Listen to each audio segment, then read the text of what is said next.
Students, आज हम बात करेंगे क्वाड्रेटिक इक्वेशन क्या होती है और इसको हम किस तरह से सॉल्व करते हैं। तो आइए एग्जांपल के तौर पे मैं इक्वेशन लिखता हूँ 5x²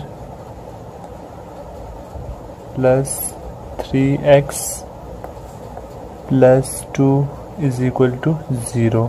ये मैंने एक इक्वेशन लिखी है जिसमें हमारे पास वेरिएबल x यूज़र है और कांस्टेंट 5, 3 और 2 यूज़र हैं। तो यहाँ पर इसकी हाईएस्ट पावर जो है वो है 2। तो ऐसी इक्वेशन जिसकी हाईएस्ट पावर 2 होती है उसे हम क्वाड्रेटिक इक्वेशन कहते हैं। मतलब इसको हम डिग्री भी कहते हैं, हाईएस्ट पावर जो होती है वो उसकी डिग्री भी कहलाती है। तो ऐसी इक्वेशन जिसकी डिग्री 2 होगी वो हमारे पास क्वाड्रेटिक इक्वेशन कहलाएगी। तो आइए अब हम इसको देखते हैं कि अगर इसके हम स्टैंडर्ड फॉर्म बनाना चाहें तो वो भी हम यहाँ से बना सकते हैं। यहाँ पे a, b और c तो वेरिएबल हो जाएंगे a x² plus b x plus c is equal to 0। तो ये हमारे पास इसकी जगह 5 की जगह a आ गया, 3 की जगह b और 2 की जगह c। मतलब हमने इसको जनरल बना दिया, हमने इसको जनरल टर्म्स मतलब a b c कोई भी रियल नंबर हो सकते हैं, a b c वो कोई भी रियल नंबर हो सकते हैं। उसके अलावा a not equal to 0, a not equal to 0 because क्योंकि हमें पता है अगर a 0 हो जाए तो ये वाली टर्म सारी 0 हो जाएगी। तो उसके बाद ये अगर 0 हो जाती है तो पीछे रह जाता है bx plus c is equal to 0। तो हमारे पास पीछे बच जाता है लीनियर, पीछे जो हमारे पास इक्वेशन बनेगी वो लीनियर बन जाएगी। तो इसीलिए a not equal to 0, a not equal to 0। इसके बाद अगर हम b को 0 कर लें तो b 0 हो सकता है। अगर b 0 भी हो जाए तो ये वाली सेकेंड टर्म 0 हो जाएगी। तो ax² plus c is equal to 0। तो इसकी डिग्री अभी भी 2 ही है, तो ये हमारे पास क्वाड्रेटिक इक्वेशन ही रहेगी। तो उसके बाद नेक्स्ट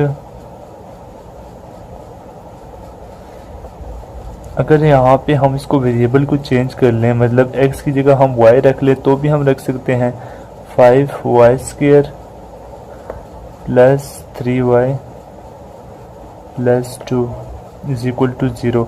तो ये भी हमारे पास क्वाड्रेटिक इक्वेशन है क्योंकि इसकी भी हाईएस्ट पावर 2 है, इसकी भी डिग्री 2 है। तो ये भी हमारे पास क्वाड्रेटिक इक्वेशन ही कहलाएगी क्योंकि हमने क्वाड्रेटिक इक्वेशन की डेफिनेशन यूँ पढ़ी है कि ऐसी इक्वेशन जिसकी हाईएस्ट पावर 2 हो यानी कि जिसकी डिग्री 2 हो वो हमारे पास क्वाड्रेटिक इक्वेशन कहलाती है। तो यहाँ पर भी वेरिएबल चेंज होने से क्वाड्रेटिक इक्वेशन पे कोई फ़र्क नहीं पड़ता। तो सिर्फ वेरिएबल की पावर जो सी है ना हाईएस्ट पावर वो 2 होनी चाहिए। तो यहाँ पर हम इसको भी उसी तरह से हम देख सकते हैं। तो यहाँ पे वेरिएबल कोई भी हो सकता है x, y, z, तो कोई भी वेरिएबल हमारे पास यहाँ पे हो सकता है। वेरिएबल्स ये हमारे पास वेरिएबल्स कहलाते हैं। उसके बाद हम देखेंगे कि हम क्वाड्रेटिक इक्वेशन को सॉल्व कैसे करते हैं। ये तो मैंने आपको जस्ट उसके इंट्रोडक्शन के बारे में बताया, जी सारी हमारी इंट्रोडक्शन थी। अब हम ये देखें क्वाड्रेटिक इक्वेशन को हम सॉल्व कैसे करते हैं। तो यहाँ पर हम 3 मेथड पढ़ेंगे। There are 3 methods. First of all by factorisation.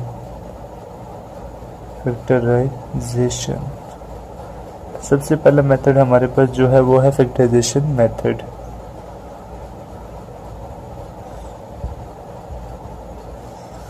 Second हमारे पास आता है बाय कंप्लीटिंग स्क्वायर।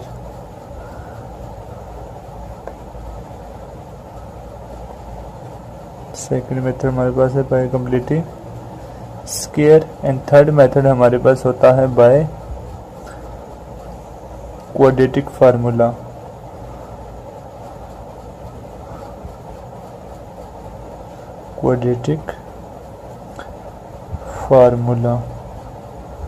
तो ये हमारे पास डिफरेंट मेथड्स हैं जिसके ज़रिए हम क्वाड्रेटिक इक्वेशन को सॉल्व कर सकते हैं। तो नेक्स्ट वीडियो में इंशाल्लाह हम फर्स्ट फैक्टराइजेशन के मेथड पे बात करेंगे कि हम फैक्टराइजेशन के ज़रिए कैसे सॉल्व करते हैं किसी भी क्वाड्रेटिक इक्वेशन को, और फिर उससे नेक्स्ट कंप्लीटिंग, और उसके बाद फिर हमारे पास क्वाड्रेटिक फार्मूला। तो ये सारे मेथड हम मज़ीद नेक्स्ट वीडियो में डिस्कस करेंगे।